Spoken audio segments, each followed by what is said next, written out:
Hi, welcome back to my channel. A little bit of housekeeping at first before I go into the topic of the video. I spent this morning, this is Labor Day, I spent this morning beefing up my YouTube channel. I added some links, one of which is Google Docs frequently asked questions document. And I linked that in I added all these links into my About tab in my YouTube channel. So please take a look at that, peruse through that. Nobody's actually asked me these questions, well, except a few of the questions. But I wanted to head them off at the pass, nip them in the bud, and I just anticipate these are interesting things that I want to share with people. People might be curious, although they may not have asked, and if you're curious, go check out the About page. I also wanted to find a better link to my Amazon account. I have mentioned that I have some texts, creative writings that I've added to Amazon, and I wanted, of course, a good link to my YouTube channel. That way I can advertise better. I'm building up this, I honestly am trying to build up this YouTube channel. Okay, I was now onto the topic of my video. I was over at a friend's house. I just got back, and we were talking about various things, and this is a friend that tends to, we joke about it. I'm sitting in the car, waiting to leave, and we still keep chatting. Anyway, he mentioned that he had discovered recently, or they announced, or he said he was online looking through, and he found this recent discovery, scientific discovery, that you know how we've charted certain parts of the brain and what seems to control what seems to light up when certain things are involved. Well, as my friend put it, somebody said, why don't we look at the overall brain, like what's going on in the overall brain when these things are happening? And they discovered something that seems natural to me, that the moment something lights up, some part of the brain lights up, for example, we have supposedly a certain area of the brain devoted to language, another, I think it's the parietal lobe, certain area associated with motor functions and so forth. After that lights up, it circulates. This is my friend's gesture. Again, I haven't read the article, I haven't looked online yet, but he said it then spirals through the entire brain.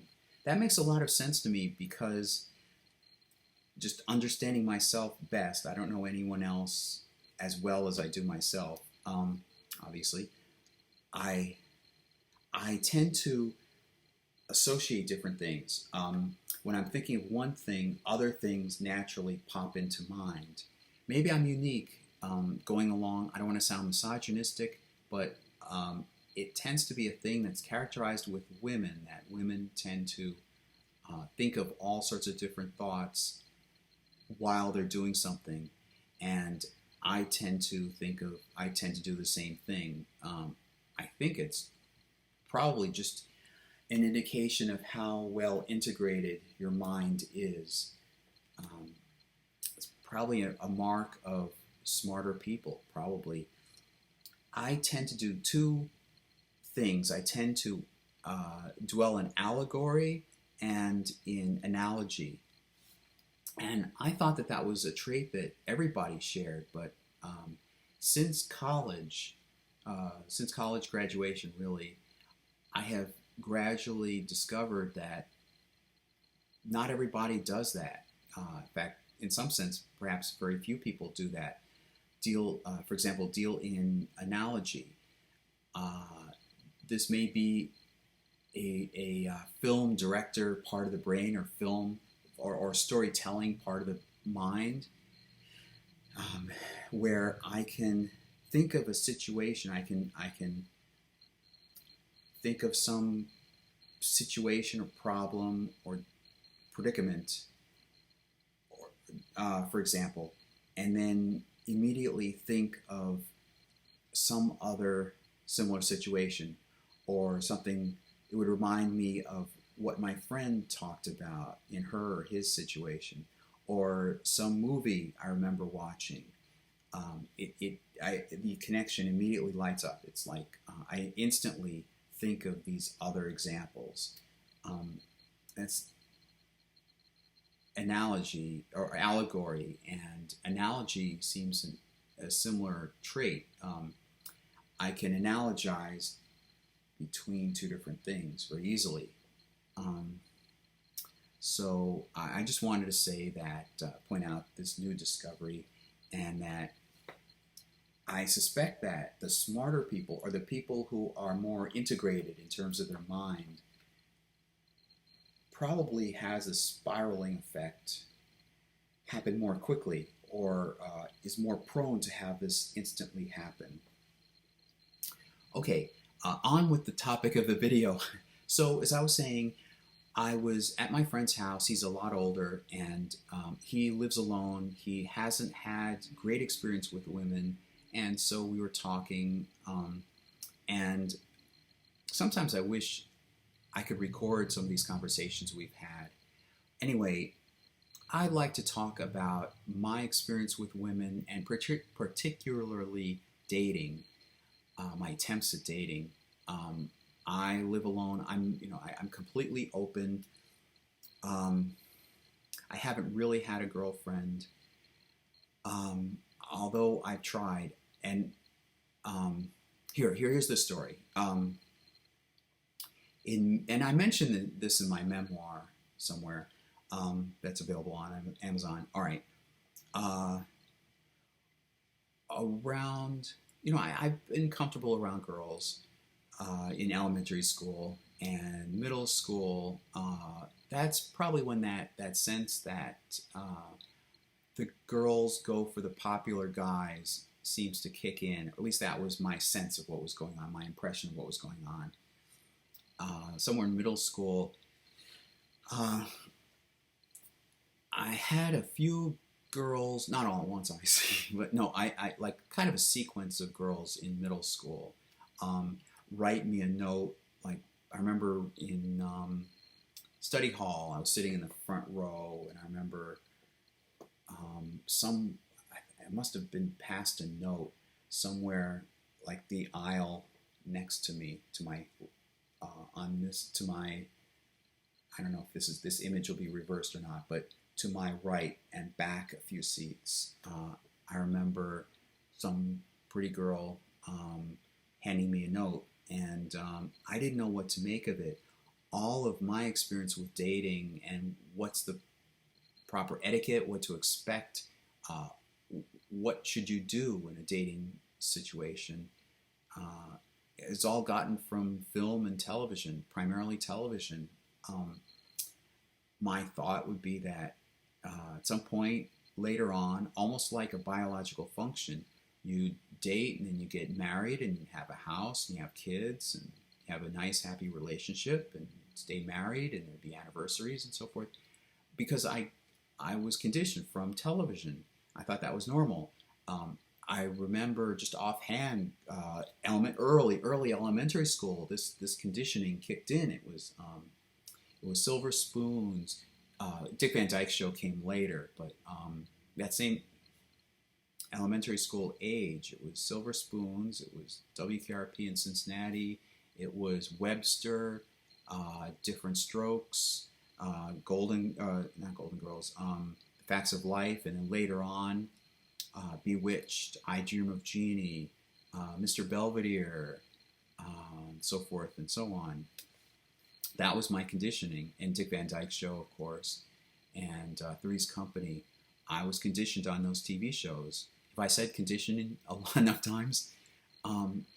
So here I am in middle school, and I haven't actually dated any girl, and I don't remember I feel bad. If she was sincere, I feel bad. I just didn't know what to do. after being passed the note, I remember nodding or giving some indication, yes, but nothing ever happened beyond that. And I don't know whether she was just playing games or what. I didn't consider myself attractive, and she had the same first name as somebody else, and I don't even remember how that started. I think it was another case where this other person who shared the same name, although spelled differently, asked me, and then there was some other girl that. Then I remember in chorus class, I remember there were two girls sitting behind me, and one of them, and this was 1989. This is approaching summer 1989, and of course, there were these movies I was looking forward to. I remember Batman was going to premiere. It premiered as one of the first movies in that that wonderful summer 1989 release period. Batman, Indiana Jones and the Last Crusade, Star Trek V, Ghostbusters 2, Weekend at Bernie's, and a whole host of other movies. Well, Batman was one of the first ones to be released, and I remember the girls in the back asking on behalf of some other girl. It just seemed weird. They were giggly, and they would ask me these questions like, what kind of shampoo do you use, and what by this point I blanked out what other questions they asked. I was always interested. I was always up for explaining to people in school tidbits about myself, because I wanted them to know who I really am outside of school. I was very much a different person outside of school. Hopefully that comes across on this channel and these videos, but in school I came in, I didn't really speak to anybody. I was polite and I was calm, and I answered some questions, and it was only sometime in the past 5 years, well, I'll say 7 years, something like that, that I got this indication from people, or some people actually told me on Facebook or something, that they thought I was smart. And one of them, I remember, said she wished she had gone up to me and talked. Of course, that's time passed, and she's married now. But I thank her for it. And well, anyway, in school, in middle school, and in high school too, I didn't really talk to anybody. I felt very different from everybody else, that I wouldn't really fit in. So it was strange to have these two girls behind me in chorus asking me a few questions, and I didn't know whether they were really playing games with me, like mental games with me, or just fooling around and like I was their plaything or what. It sort of felt like I was a plaything. Then they asked me if I wanted to go out with a friend of theirs, and I said I okay. It's just about like that. Like I didn't know who this other person was. I didn't even see this other person. And I don't think so. They said she wanted to see Batman. Would you take her to see Batman? Okay. And then I remember us standing outside waiting to be let in, because in middle school the doors would be shut, and of course, we'd be let in at like say 7 o'clock or 7:30 or something. The doors would open, and before that time, there would be this huge line of people. Of course, you have middle school age kids in line. Of course, they're going to chat and they're going to mingle and walk around and so forth. So I remember at least one of these girls coming up to me. It may have been the day of the date, and saying it was really a joke or a prank or whatever. That may have been the time, or that may have been the moment when one of them asked if I would buy snacks. You know, you go to a movie theater and you want food. Um, anyway, I remember by the time we had chorus, I think chorus class was on a Friday. See, this is how sharp my memory is. I'm pretty sure chorus class was the final day. I mean, the final course of the day, and I think it was on a Friday, or may have been every day. Anyway, I remember I think it was in course class that the two girls asked me if I was mad at them or something like that. It was just a prank. It was just fooling around. Maybe you could kind of empathize or sympathize with me. So then there was 8th grade, and I remember a couple of other girls asking me out. And it was like one of them I remember was mad at me for cheating on her. It was like I was a play toy. I don't think I even asked. I mean, we weren't officially dating anyway. I don't know what was going on. I guess I'd chalk it up to just kids playing games. I feel I was more mature than that, so it made it feel even more awkward. Anyway, in high school, well, blah blah blah. You get the point. I don't want to belabor that and give my whole life history. So in the end of high school, I actually sincerely wanted to ask somebody out, and didn't go well. And at the end of so we graduated, and I wasn't feeling so great. And then that did give me an earnest motivation to, in some sense, I guess there's a benefit to it.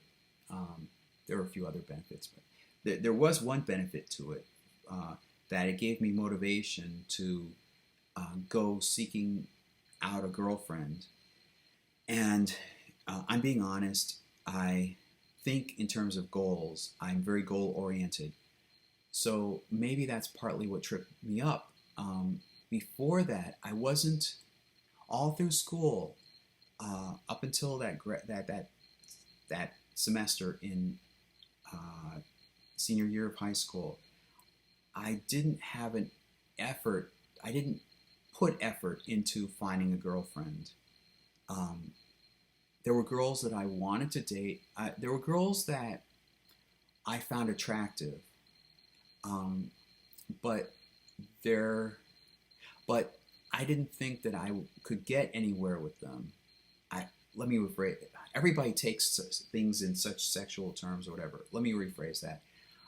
I didn't think that she would be interested in me, or any of them would be. I didn't think that any of these girls would be interested in me. But I found some of them attractive and curious and fun to be around. And they looked nice. They were cute.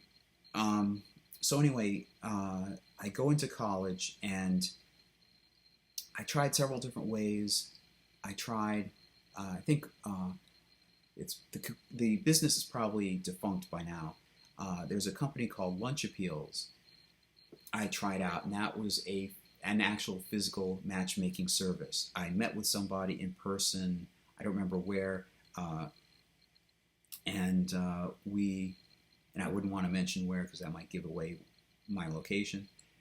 I just met, and there was some money. It was somewhat costly. There was some expense to it, and I mentioned what I was interested in and things about myself, and it went nowhere. I don't remember if I got any hits or not.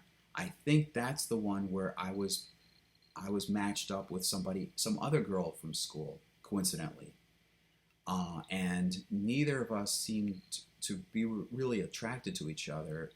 It just seemed weird. So maybe I don't know. So that was the end of that. And then I tried online dating sites, and I would put in this profile information about myself, and I tried to seem open and friendly and attractive in the sense that I have a lot to share and I have a lot of interesting insights and good conversation and so forth. And I put up, I tried to create and put up a good, attractive profile. And then I thought, I want to find someone Jewish because I'm Jewish and I'm getting older. This would have been during college age, and then it continued on after college. So I'm in my early 20s. I didn't want to waste a girl's time. I wanted to move quickly towards a good match, a good potential wife. That's how I thought about it, because that's how I saw dating. I ought to mention this. That remember that thing that effort I made in towards the end of high school, that senior year of high school. I didn't think of marriage or whatever. I thought more in terms of, oh, this is a nice girl and attractive and good conversation and fun to be with. That's how I thought of it, and I had actually known her, but because we had grown up together. Now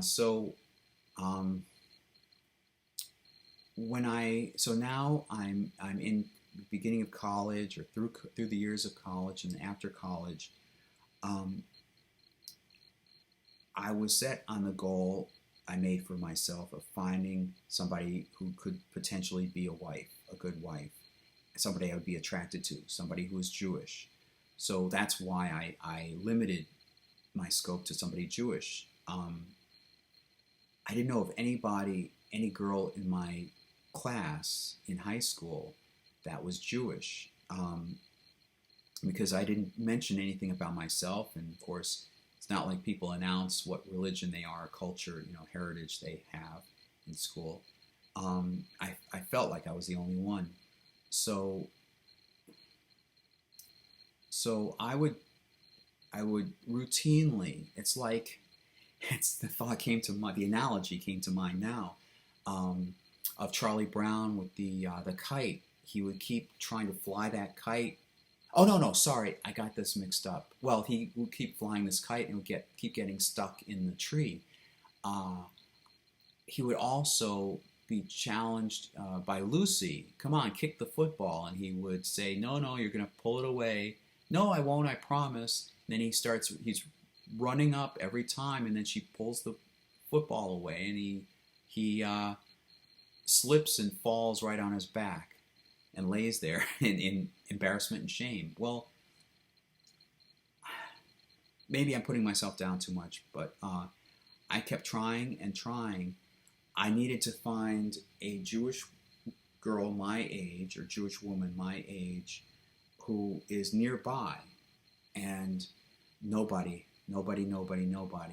They would be hits. Like, you may have done the same thing. You may have gone to a dating site and you put in like age range and what are you looking for, and religion, several other factors, where you live, age range, how far away are you willing to travel, or have this relationship.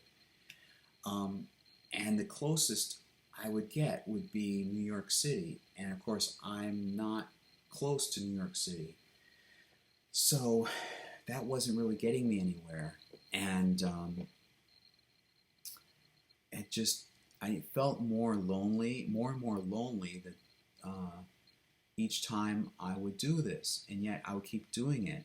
And I tried OkCupid, I think I tried JRetromatch, I know I tried Plenty of Fish for a long time, and I tried a whole bunch of different ones simultaneously, just going back and forth and going with one for a while. And I got a few, and a few matches where they would where we would actually start a conversation, or actually I would be the first one to reach out to this other person. I would go online. I would find some matches, yeah. Uh, Even the fact that they were that far away from me, I was desperate enough to at least try and start a conversation, start something, and they would say, "No, I'm not interested in a long distance relationship." And so I tried another physical matchmaking kind of thing. I went to Temple. That's what brought me back to Temple. So I graduated in August 1999 from college, and I was probably already starting to do this thing, have this experience with online dating or attempts at online dating. And so I was talking with my mom because my mom and I were very open about to each other about different things in our lives. And she suggested this singles group that was at our temple, the temple that I had been brought up in and had my bar mitzvah in, and then subsequently had a confirmation, was part of a confirmation class. So I went back to temple and couldn't find any reference. I couldn't find out what this dating group, this singles group was, but it did get me back to going to services on Friday nights and Saturday mornings. I did enjoy Torah study, which is essentially Bible study, and that way I found an outlet for me to share my ideas, and that encouraged me in learning the Pentateuch a lot more, and sharing ideas about Kabbalah and so forth. But there was no woman. I did find a nice guy who became a good friend, close friend. But when I would be with him in at temple in these services, although he was a good friend and he was very sincere and genuine, it did remind me of the loneliness that I had in terms of not having a wife or girlfriend, because I would look around and I would see all these other families. I think there was something like 60 families in the congregation. It was a large, or 40 families, something like that. It was a large congregation. And I would just become more and more lonely, feel more and more lonely in the respect that I didn't have a significant other. I've never had a significant other. I think the closest I had was probably that time in senior year of high school, because I could actually share my creativity, and it was a nice experience. So I think, so after a while, I got this. I guess I should mention that I did reach out to other women from our high school class, and this is going back a little bit. This is like 97 and 98.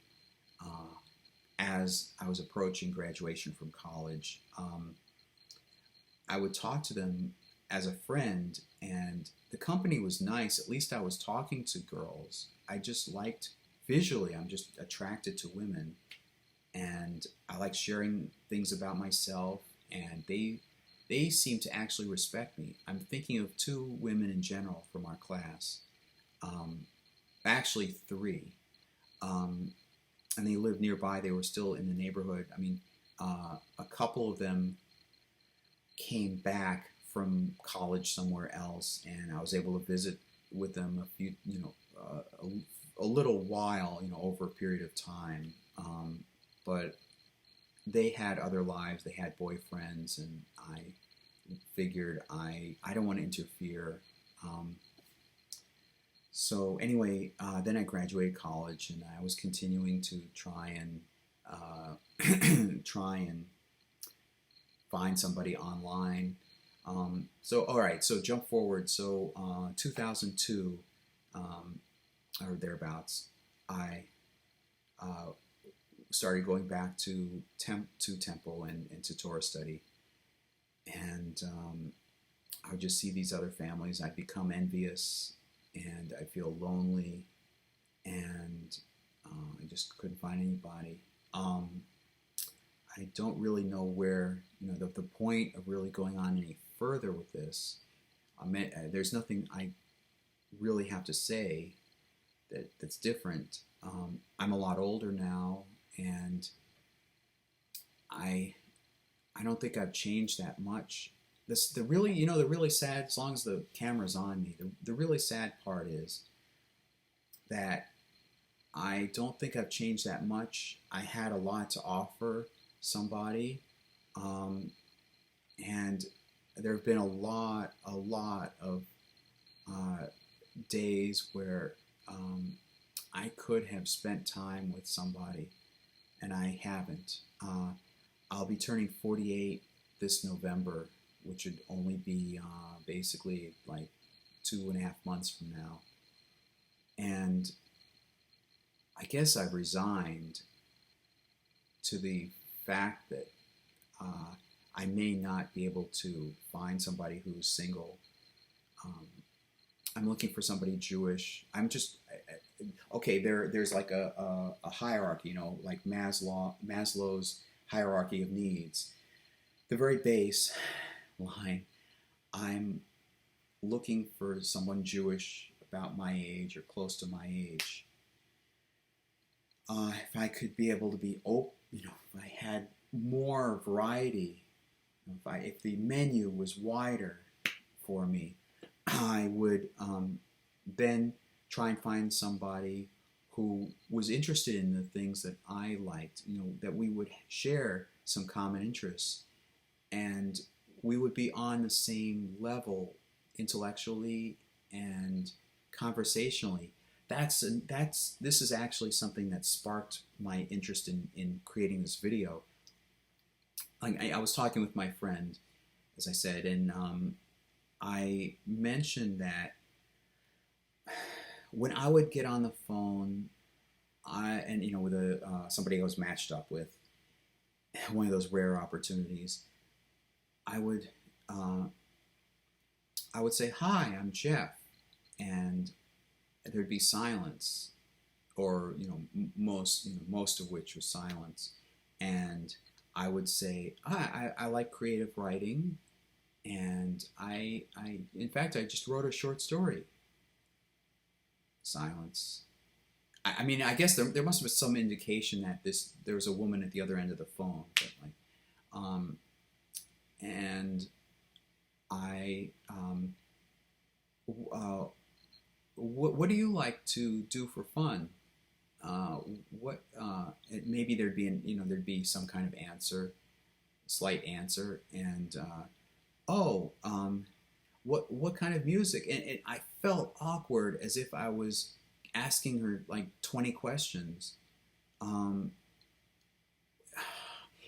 this is something I pointed out to my friend, that conversations with my mom growing up, growing up, I say growing up because that probably conditioned me in terms of conversational ability. But my mom and I always had conversations like this right up until the moment she died. Just right up to that point. And she died 2019, so that's not that been a little while since then. But and she was coherent all the way through. I, for example, would come downstairs and mention, "Oh, look at this! What I just discovered." And she would nod, and she would say, "Oh, that's interesting." And as smart as she was, she went to a couple of Ivy League schools, and she went to an excellent high school, and she had great, she got a PhD in psychology, and many times I would bring up something that she hadn't thought of, and she considered me to be very smart, and that's really an honor, coming from somebody as well educated and smart as she was, and she felt comfortable coming to me with something, some new discovery, or sometimes something that would just occur to her. And we had that back and forth easily. And she would reply back, or she would at least say something that would indicate that she's listening. And I wouldn't really get this with matches that I was actually, the few matches I was actually able to be matched up with. So, 2019, I had gotten some success from this Jewish matchmaker website. This is different from an online dating site in that there are actual physical matchmakers, presumably at the other end, and they have their own names. They're acting on behalf of this website, and they try to match you up with somebody. And they send the guy contact information first, and then if he accepts, then they send the contact information about him to her, and the fact that these two were matched up. And that's kind of a sad thing, knowing that I'm Jewish and there's a Jewish tradition. There's a term for it. Offhand, I can't remember the name for it, but there's a certain role that somebody, I'm not sure if they volunteer. There's probably some sense of training. Not a rabbi, so forth, but there's a special role for a person who is a matchmaker. And that tells you how important Judaism regards marriages and being together, and so forth. So it makes me sad that I love Judaism. I'm proud of being Jewish so much, and yet this has been an empty part of my life. It's a part of my life where I don't have the opportunity to express all these ideas and conversations and just having experiences with a woman. I've never had that, and I don't know if I ever will. I'm optimistic. I have just like I breathe, I have to keep trying and thinking. But anyway, back to this website and this matchmaker site. I was matched up with somebody who was guess where, New York City, and she said something really nice. During this phone conversation, I'm usually in this situation, on the phone with somebody, trying to impress. I'm trying to impress so that she won't be turned away. I mean, that's how instinctively, that's what's going through my mind. I'm concerned that she won't be attracted to me. She won't find me interesting enough, and she just won't have an interest, and she'll just walk away. I guess that perhaps stems from high school and middle school, thinking or being conditioned in some way that I'm not attractive to women, so they'll just walk away, or they'll play games with me or something. So, and plus, it's been hard for me to find work here. I might as well mention my Madonna project, since I mention that like every third video. In my college years, I developed a crush on Madonna for various reasons. Probably because of her attractiveness, probably her wit and her intelligence, and her ambition. And I enjoy music, and it's part of it was nostalgia because I grew up in the 1980s, and I spent my childhood in the 1980s. And so I wrote the screenplay wanting to impress her, and it was for a college course in 1998, and then I intended to go further with it and try to attract her attention, get it to the best of my ability, the best it can be, and then try to attract her attention with it. And I've been working on it ever since, really, and on and off. And she, I don't want to say her like, I'm still gushing over her, but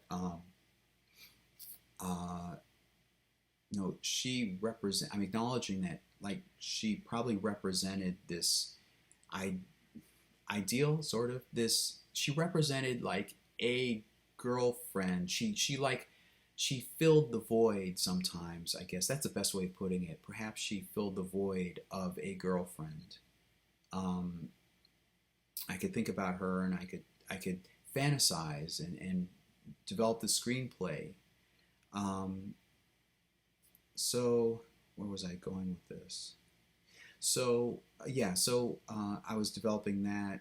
At the same time, in real life, I felt lonely, and I and envious of those that did have significant others, and it was very much a fantasy thing. I know it was a fantasy thing, um, and so oh right, so surprisingly, in 2019, I was matched up with this woman who was in New York City, and she didn't want a long distance relationship, but she said something surprising. She said that I seem like a nice guy, but she didn't want a long distance relationship. You know what she did not say?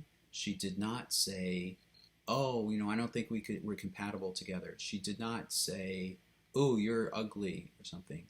She said, "You're a nice guy." That was really decent. That's perhaps the first time that I had heard that from a woman, in a dating kind of scenario. And so then um, she suggested a childhood friend of hers, and this other friend and I would communicate on Facebook. See, this is so much online stuff. I've never actually been like face to face on a date. I've never actually been on a date with somebody. Um, so she and I, this childhood friend of hers, lived in another city that's not New York City, but lived in another city, and she and I would message back and send emails back and forth, and occasionally we would talk on the phone, and then it seemed she wasn't really replying back, and I realized from earlier experience, I don't want to screw this up. I don't want to embarrass or make her feel awkward. So I just stopped. When she seemed to not respond, I wouldn't send her anything. And then I remember I sent her something later on. I sent her a question. Uh, are you still interested? Or do you want to call it quits or what? And she said, no, I'm still interested. But yet, she didn't, after that, she didn't respond back. It's confusing. Um,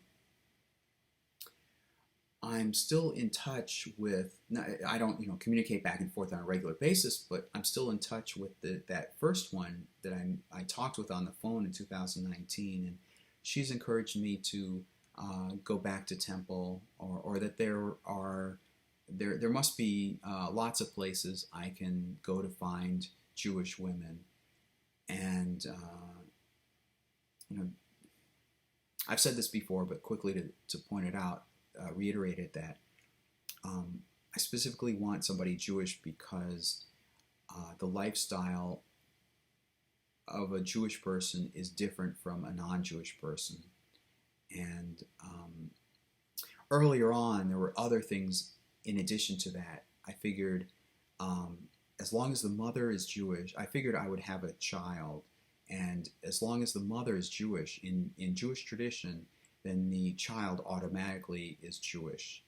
Um, in Reform congregations, the Reform movement, either parent can be Jewish. But the Orthodox communities, the more, the Orthodox, the more, the other end of the spectrum, if there's a mixed marriage, the which you're prone not to see in a more Orthodox marriage, but in a situation where there's a mixed marriage, the mother, being Jewish, automatically makes the child inherently Jewish. And I wanted the child to have a bar mitzvah. I wanted the child to grow up in a Jewish life, because I think it's something very proud to be, and it's very enriching. It's very fulfilling, and it's very nice. Um, so so I don't know where to go from here. I know there are only a few Jewish temples. There's one that's Messianic Jewish. That's not really Jewish. That's Christianity disguising itself as Jewish. You know, look it up. The Messianic Jewish movement. They're Christians trying to grab Jews, and you know they're trying to trick Jews in to make them Christian. Really, there's something like that. There's an ultra Orthodox rabbi who conducts services like in his home. That's not really much of anything, and even then, he's lucky to get maybe enough, 10 people to do a full service, as opposed to have to cut certain important parts out, like the mourner's Kaddish, where you mention the names of people who have died and so forth. Anyway, then I think there's another that's a conservative temple. And our temple, the temple I've been going to and been brought up in. There's been this property dispute, and I guess I shouldn't go in any further because that may give you more hints as to where I am and so forth. But I don't know the future of that temple. I don't know if anybody knows the future of that temple. So I've always thought, since college or whatever, I've always thought that if I were in New York City, I would have probably been married by now and had a child. And it's very sad that not only have I not been able to find a girlfriend and had these experiences the way a Jewish life has. Judaism encourages having a full life here in our earthly, here in the here and now in this world. And in some sense, you don't have a fully Jewish life until you're married. It's probably written up somewhere in some Jewish text. But there's that sense. There are a lot of different experiences that you should have. And marriage is one of them, and that entails a number of other things, having children, and just a whole bunch of things. That's probably why they have a role of a matchmaker in Jewish culture, to ensure that people find each other. So I don't know where to go from here. I hope I don't die before finding somebody. I just at least would like to have a girlfriend for a while, because I'd like to have a woman that will admire me and find me attractive. I don't know when to exactly end this video, but I guess it seems that I'm getting towards the end of it anyway. So I guess there's not much else. There's not really anything else to say. So I'll leave it at that, and I'll talk to you next time. Thanks. Bye.